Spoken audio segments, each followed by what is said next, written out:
ऋषिकेशं वामनं जलाशयिनं जनार्दनं हरे कृष्णं श्रीवत्सं गरुडध्वजं वाराहं पुण्डरीकाख्यं नृसिंहं नरकान्तकम्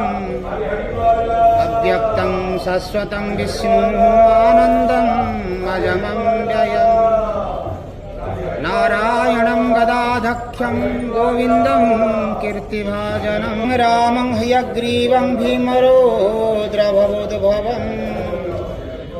श्रीपति श्रीधरं श्रीशङ्कायुधम् दामोदरं दमोपेतं केशवं केशिसूदनम् वरेण्यं वरदः विष्णु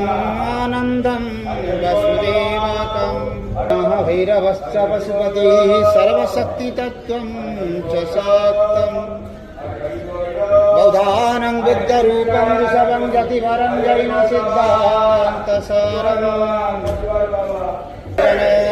हरि बोलो पद्मनाभः च विवाहे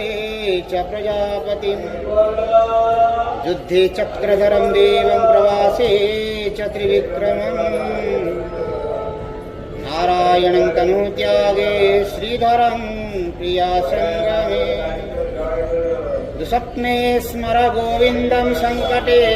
मधुसूदनम् कानने नरसिंहश्च पावके जलसायिनः जलमध्ये वराहं च पर्वते रघुनन्दनम्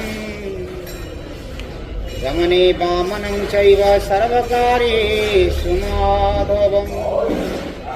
नमामि नारायणं पादपङ्कजं करोमि नारायणं पूजनम्।